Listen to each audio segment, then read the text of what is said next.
Assalamualaikum warahmatullahi wabarakatuh. Yang terhormat kepada Ibu Maya Melia MPD selaku dosen pengampu mata kuliah perpajakan dan rekan-rekan sekalian. Baik, sebelumnya terlebih dahulu saya memperkenalkan anggota kelompok kami, yaitu yang pertama Lilis Amalia, yang kedua M. Arsilazim, yang ketiga Mariawati, yang keempat Olivia Anggraini, yang kelima Sari Ayu Olivia, dan yang keenam Sinta Antika Sara. Adapun topik yang kita akan bahas yaitu mengenai bea materai. Pada materi 1 akan dibacakan oleh saudari Lilis Amalia, kepadanya dipersilahkan. A. Pengertian dan dasar hukum bea materai. Bea materai adalah pajak yang dikenakan atas dokumen berupa kertas yang menurut Undang-Undang Nomor 13 Tahun 1985 mengenai bea materai menjadi objek bea materai. Dokumen yang dikenai bea materai antara lain adalah dokumen yang berbentuk surat yang memuat jumlah uang seperti kwitansi dan dokumen yang bersifat perdata seperti dokumen perjanjian pembangunan gedung kantor dengan pengusaha jasa konstruksi dan dokumen kontrak pengadaan jasa serta tenaga kebersihan. Adapun keputusan Menteri Keuangan Republik Indonesia nomor 104 atau KMK.04 atau 1986 tentang pelunasan bea materai dengan menggunakan cara lain. B. Dokumen atau objek yang dikenakan pajak.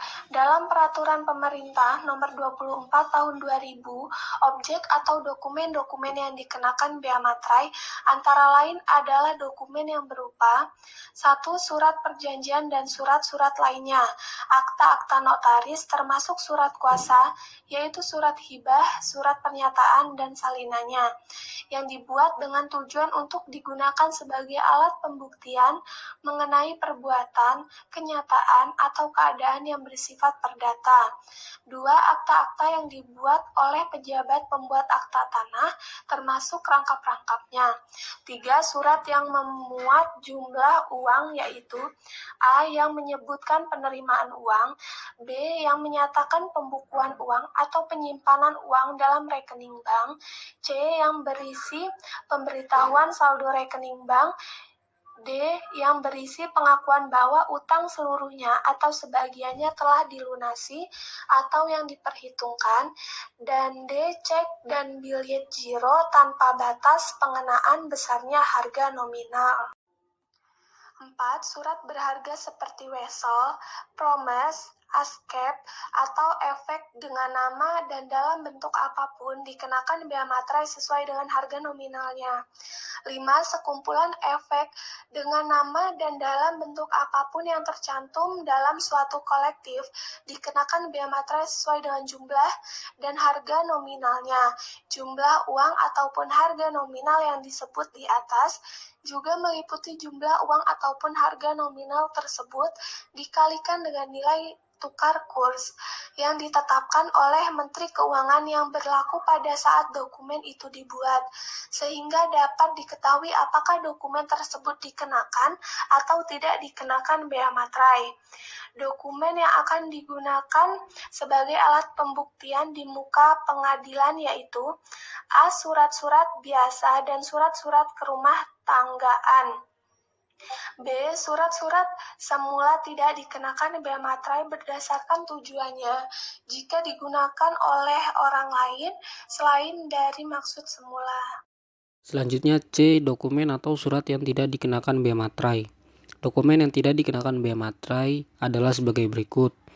Yang pertama, dokumen yang berupa A. Surat penyimpanan barang, B. Konsumen, C. Surat angkutan penumpang dan barang, D. Keterangan pemindahan yang ditulis di atas surat penyimpanan barang, konsumen, dan surat angkutan penumpang dan barang. E. Bukti untuk pengiriman dan penerimaan barang. F. Surat pengiriman barang untuk dijual atas tanggungan pengiriman.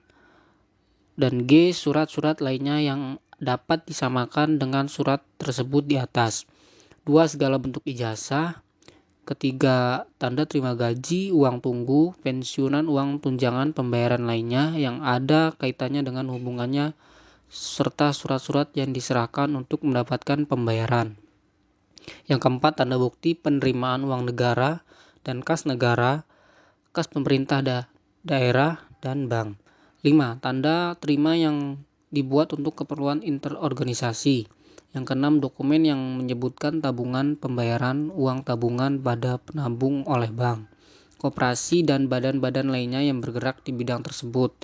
Yang ketujuh, surat gadai yang diberikan atau dikeluarkan oleh perusahaan jawatan penggadaian. Dan yang ke-8, tanda pembagian keuntungan atau bunga dan efek dengan nama dan dalam bentuk apapun. Selanjutnya D. Penempatan tarif bea materai. Objek, dokumen yang dikenakan bea materai, dan penerimaan tarif. Bea materai ditentukan dalam pasal 2 selanjutnya sesuai dengan kondisi yang dihadapi. Dengan peraturan pemerintah dapat ditetapkan besarnya tarif bea materai dan besarnya batas pengenaan harga nominal bea materai. Dapat ditiadakan, diturunkan, dinaikkan setinggi-tingginya 6 kali. Berikut ini adalah penerapan bea materai atas objek dokumen yang terutang bea materai berdasarkan Undang-Undang Nomor 13 Tahun 1985 tentang bea materai sebagaimana telah diubah terakhir dengan Peraturan Pemerintah Nomor 24 Tahun 2000 tentang perubahan tarif bea materai dan besarnya batasan pengenaan harga nominal yang dikenakan bea materai yang dimulai berlaku sejak tanggal 1 Mei tahun 2000. Selanjutnya pihak yang wajib membayar bea materai. Dalam pasal 6, yang wajib membayar atau melunasi bea materai adalah pihak yang menerima atau pihak yang mendapatkan manfaat dari dokumen, kecuali jika pihak-pihak yang bersangkutan menentukan. Yang pertama, dalam hal dokumen yang dibuat sepihak, misal kwitansi, maka bea materai terutang oleh penerima kwitansi. Yang kedua, dalam dokumen dibuat oleh dua pihak atau lebih, misal surat perjanjian di bawah tangan, maka masing-masing pihak terutang bea materai atas dokumen yang diterimanya. Yang ketiga, jika surat perjanjian dibuat dengan akta notaris, maka bea materai yang terutang baik atas asli saham yang disimpan oleh notaris maupun salinannya yang diperuntukkan pihak-pihak yang bersangkutan, terutang oleh pihak-pihak yang mendapatkan manfaat dari dokumen tersebut, yang dalam contoh ini adalah pihak-pihak yang mengadakan perjanjian.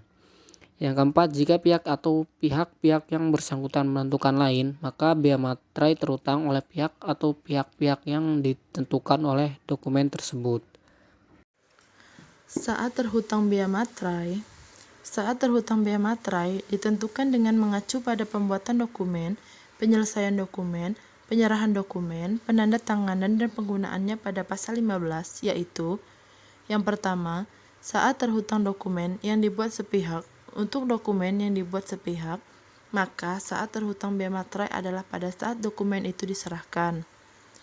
Yang kedua, saat terhutang dokumen yang dibuat oleh lebih dari satu pihak, maka saat terhutang bea materai adalah pada saat selesainya dokumen itu dibuat.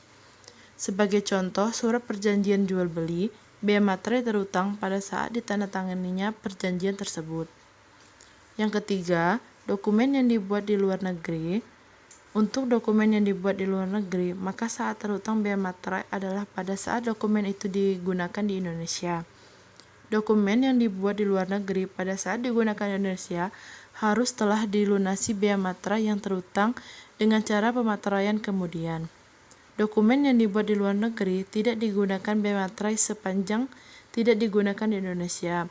Jika dokumen tersebut hendak digunakan di Indonesia, harus dibubuhi materai terlebih dahulu yang besarnya sesuai dengan tarif sebagaimana dimaksud dalam pasal 2 Undang-Undang Bea Materai dengan cara pemersilan kemudian tanpa denda. Namun apabila dokumen tersebut baru dilunasi, bea materai sesuai digunakan, maka pemateraian kemudian dilakukan berikut dendanya sebesar 200%. Pengadaan, pengelola, dan penjualan benda materai. Keputusan Menteri Keuangan Nomor 133A atau KMK 04 atau 2000 tanggal 28 April 2000 tentang pengadaan, pengelola, dan penjualan benda materai. 1. Percetakan, hasil cetak, persyaratan pencetakan. A. Pencetakan dalam rangka pengadaan bea materai dilaksanakan oleh Perum Percetakan Uang Republik Indonesia atau Peruri. B. Hasil percetakan benda materai dilaporkan kepada Direktur Jenderal Pajak. C. Tata cara dan persyaratan percetakan benda materai diatur lebih lanjut oleh Direktur Jenderal Pajak. 2. Pengelola dan penjualan. A. Pengelola dan penjualan benda materai dilaksanakan oleh PT Pos Indonesia dan atau badan usaha lainnya yang ditunjuk. B. Hasil penjualan dan persediaan BM dilaporkan pada Direktur Jenderal Pajak. C. Besarnya provinsi penjualan BM ditetapkan Direktur Jenderal Pajak. 3. Keputusan Kementerian Keuangan nomor 182 atau KMK 04 atau 1995 tanggal 1 Mei 1995 tentang pelaksanaan peraturan pemerintah nomor 7 1995 tentang perubahan tarif bea materai dinyatakan tidak berlaku. 4. Pelaksanaan lebih lanjut diatur oleh Direktur Jenderal Pajak. Dan 5. Ketentuan ini berlaku mulai tanggal 11 Mei 2000. Selanjutnya, pelunasan bea materai. Pelunasan bea materai dapat dilakukan dengan cara menggunakan benda materai dan pemerintahan dengan cara lain oleh Pemerintah Republik Indonesia. 1. Pelunasan dengan menggunakan benda materai. Dalam pasal 1 ayat 2 huruf B, benda materai adalah materai tempel dan kertas materai yang dikeluarkan oleh Pemerintah Republik Indonesia. A. Menggunakan materai tempel dalam pasal 7 ayat 3 sampai dengan 6 dalam hal pelunasan bea materai dilakukan dengan menggunakan materai tempel, maka materai tempel tersebut diletakkan seluruhnya dengan utuh dan tidak rusak di atas dokumen yang dikenakan bea materai. Materai tempel tersebut direkatkan ditempel di mana tanda tangan akan dibutuhkan. Yang kedua yaitu yang B, penggunaan kertas materai dalam pasal 7 ayat 7 dan 8. Pada hakikatnya, kertas materai digunakan untuk satu kali pemakaian saja. Undang-Undang Bea Materai menentukan bahwa kertas bea materai yang sudah digunakan tidak boleh digunakan lagi. Hal ini menegaskan bahwa sehelai kertas materai hanya dapat digunakan untuk sekali pemakaian, sekalipun dapat saja terjadi tulisan atau keterangan yang dimuat dalam kertas materai tersebut hanya menggunakan sebagian saja dari kertas materai. Yang kedua, pemateraian dengan menggunakan cara lain. Menggunakan cara lain yang ditetapkan oleh Menteri Keuangan, misalnya yaitu A. Dengan cara menggunakan mesin teraan, yang B. Dengan pencetakan lunas bea materai pada dokumen yang digunakan, dan yang C. Dengan menggunakan sistem komputerisasi. Keputusan Menteri Keuangan dapat diterapkan era lain bagi pelunasan bea materai, misalnya membubuhkan tanda teraan sebagai pengganti benda materai di atas dokumen dengan menggunakan mesin teraan, sesuai dengan peraturan perundang-undangan yang ditentukan. Untuk itu, berdasarkan Keputusan Menteri Keuangan Nomor 133B KMI C04J 2000 tentang pelunasan bea materai dengan menggunakan cara lain yang ditetapkan pada tanggal 28 April 2000. Ditentukan bahwa A. Pelunasan bea materai dengan menggunakan cara lain, sebagaimana dimaksud dalam pasal 7 ayat 2 huruf Undang-Undang Nomor 13 Tahun 1985 tentang bea materai adalah dengan membubuhkan tanda bea materai lunas dengan menggunakan mesin teraan, teknologi pencetakan, sistem komputerisasi, dan alat lain dengan teknologi tertentu. Yang B. Pelunasan bea materai dengan menggunakan cara lain harus mendapat izin tertulis dari Direktur Jenderal Pajak dan hasil pencetakan tanda bea materai lunas harus dilaporkan kepada Direktur Jenderal Pajak. Pembubuhan tanda bea materai lunas dengan menggunakan teknologi pencetakan dilaksanakan oleh Perusahaan Umum atau Perum Pencetakan Uang Republik Indonesia atau Peruri dan perusahaan security yang mendapat izin dari Badan Koordinasi Pemberantasan Uang Palsu atau Batasupal yang ditunjuk oleh Bank Indonesia. Yang D. Bea materai yang telah dibayarkan atas tanda bea materai lunas yang terletak pada dokumen yang tidak terutang bea materai ataupun yang belum digunakan untuk meletakkan tanda bea materai lunas dapat dialihkan untuk penggunaan berikutnya. 1. Penerbitan dokumen dengan tanda bea materai lunas yang bea materainya tidak atau kurang dilunasi harus melunasi bea materai yang terutang berikutnya. Dendanya 200% dari bea materai yang tidak atau dilunasi dengan cara menyetorkan ke kas negara atau bank persepsi. Yang kedua, bea materai kurang bayar atas cek, biliogiro, dan efek yang tanda bea materai lunasnya dibubuhkan sebelum 1 Mei 2000 harus dilunasi dengan menggunakan mesin teraan, materai, atau dengan menggunakan materai tempel. Selanjutnya I. Pemateraian kemudian. Pemateraian kemudian adalah suatu cara bea materai yang dilakukan oleh penjabat pos atas permintaan pemegang dokumen yang bea materainya belum dilunasi sebagaimana mestinya. Pemateraian kemudian di atas dokumen tersebut adalah atas dokumen sebagaimana dimaksud dalam pasal 12 ayat 3. Yaitu atas dokumen yang digunakan sebagai alat pembuktian di muka pengadilan yang berupa surat biasa dan surat-surat kerumah tanggaan, serta surat-surat yang semula dikenakan bea materai berdasarkan tujuan yang digunakan untuk tujuan lain atau digunakan oleh orang lain.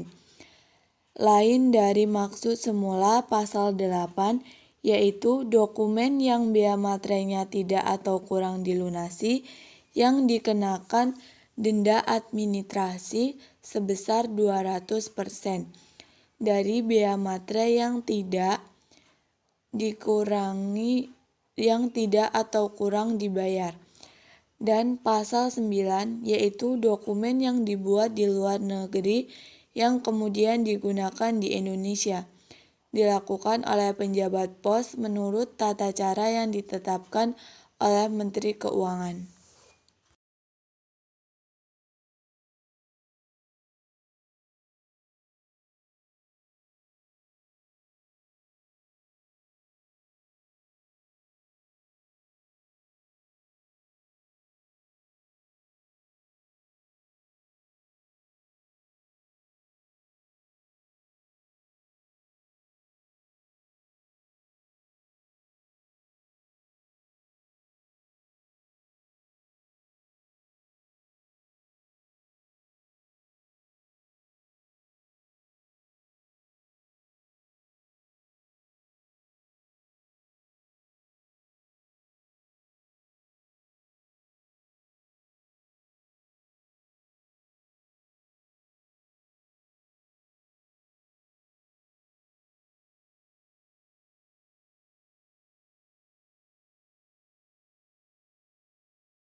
Selanjutnya yaitu, adapun pejabat pos adalah pejabat perusahaan umum pos dan giro yang diserahi tugas melayani permintaan pemateraian kemudian.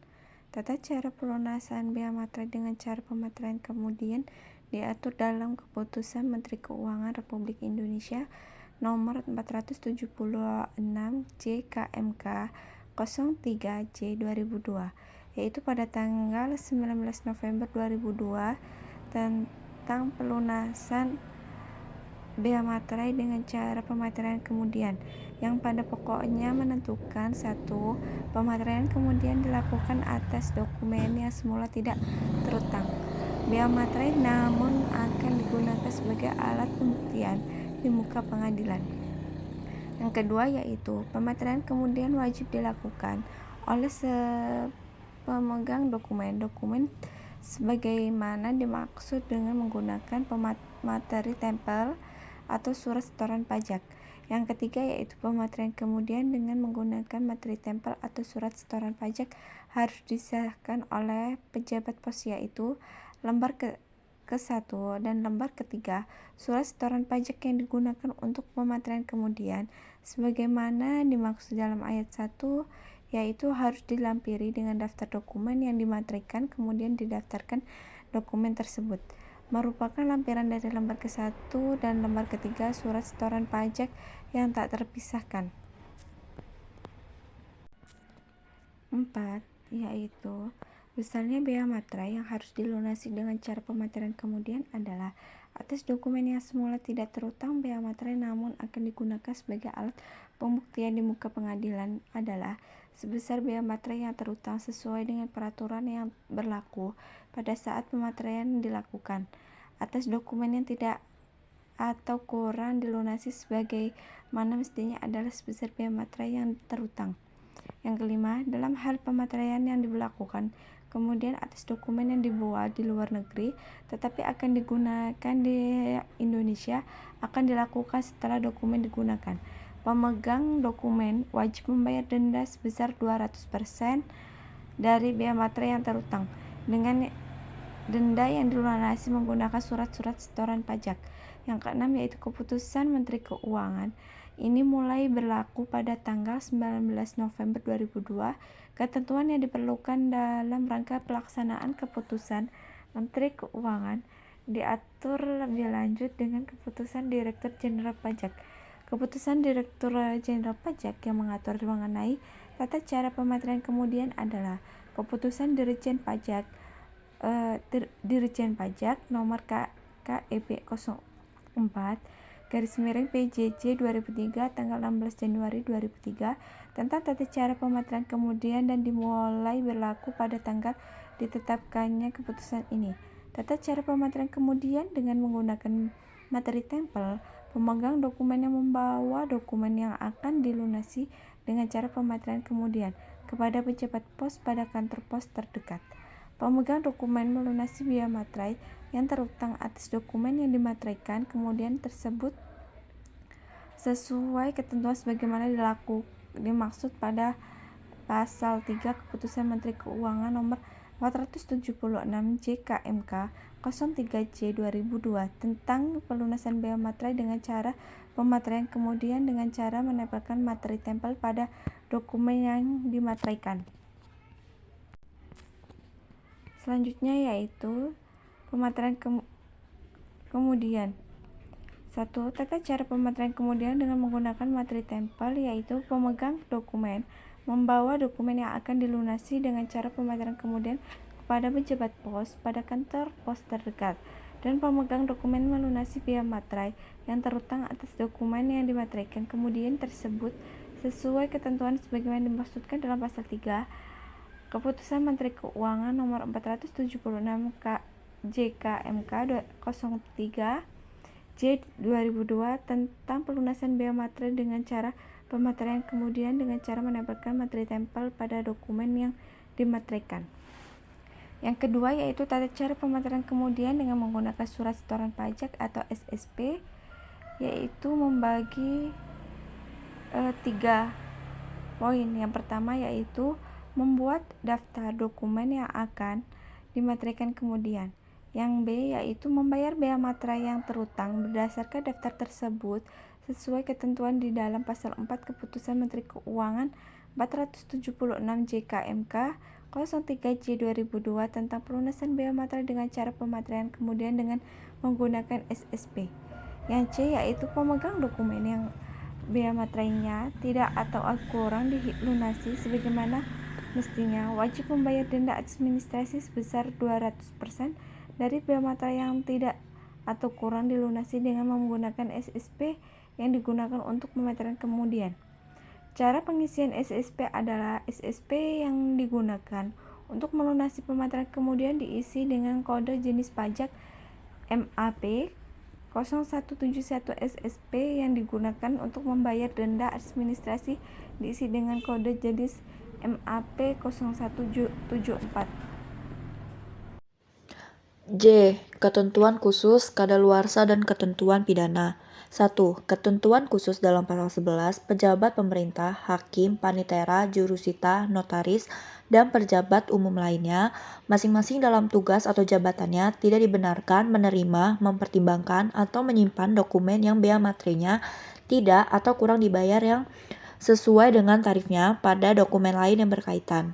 Membuat salinan, tembusan, rangkapan, atau petikan dari dokumen yang bea materainya tidak atau kurang dibayar.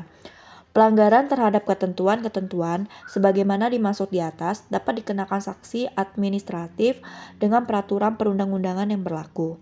2. Kadaluarsa. Dalam pasal 12, kewajiban pemenuhan bea materai dan denda administrasi yang terutama menurut Undang-Undang Nomor 13 Tahun 1945 tentang bea materai kadaluarsa setelah lampau waktu 5 tahun, terhitung sejak tanggal dokumen dibuat. Ditinjau dari kepastian hukum, daluarsa 5 tahun, terhitung sejak tanggal dokumen dibuat, berlaku untuk seluruh dokumen termasuk kwitansi. Adapun hal-hal yang harus diperhatikan dalam daluarsa mengenai bea materai yaitu A. Transaksi intern perusahaan, unit keuangan, unit perusahaan yang tidak perlu memakai bea materai. B. Kantor pusat dan cabang perusahaan merupakan badan yang berdiri sendiri sehingga transaksi harus menggunakan bea materai.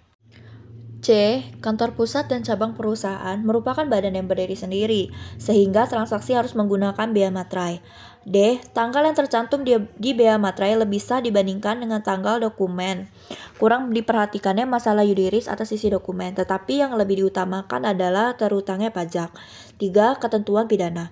A. Pidana atas perbuatan tertentu dalam pasal 13 dikatakan, bagi orang-orang atau badan yang melakukan perbuatan tertentu seperti yang tersebut di bawah ini, dipidanai sesuai dengan ketentuan yang ada dalam Kitab Undang-Undang Hukum Pidana Perbuatan yang dipidana itu adalah barang siapa meniru atau memalsukan materai tempel dan kertas materai atau meniru dan memalsukan tanda tangan yang perlu untuk mengesahkan materai dan barang siapa dengan menyimpan dengan maksud untuk diedarkan atau memasukkan ke negara Indonesia materai palsu yang dipalsukan atau yang dibuat dengan melawan hak.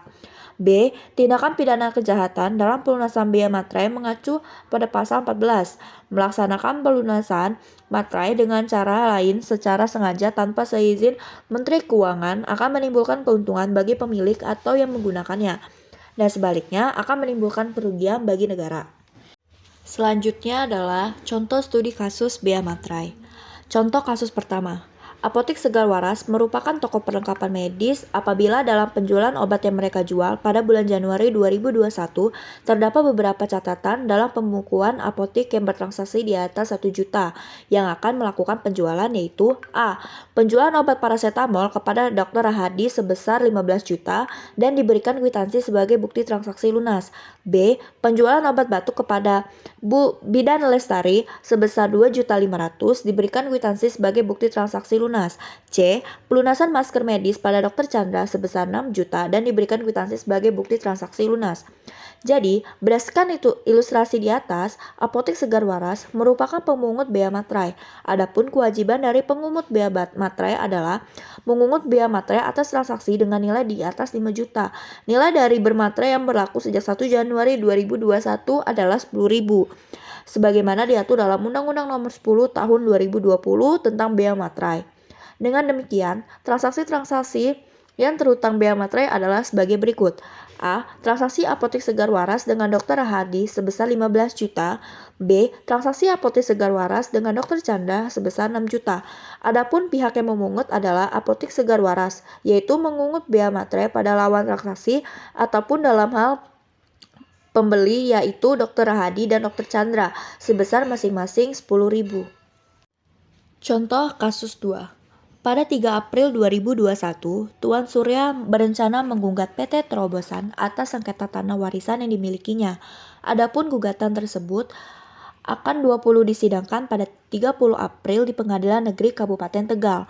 Dalam persidangan tersebut, Tuan Surya berencana membawa beberapa dokumen bukti yaitu akta jual beli tanah yang diterbitkan oleh PPAT dan surat wasiat dari mendiang orang tuanya. Berdasarkan ilustrasi di atas, bagaimana ketentuan bea materai tersebut? Jadi, berdasarkan pada pasal 17 ayat 1 Undang-Undang Nomor 10 Tahun 2020 Undang-Undang Bea Materai, dokumen yang digunakan sebagai alat bukti di pengadilan harus dilakukan pemerataian. Adapun dijelaskan bahwa dokumen yang merupakan objek bea materai yang telah dibayar bea materainya saat digunakan sebagai dokumen alat bukti di pengadilan. Tidak wajib lagi dilakukan pemeteraian kemudian.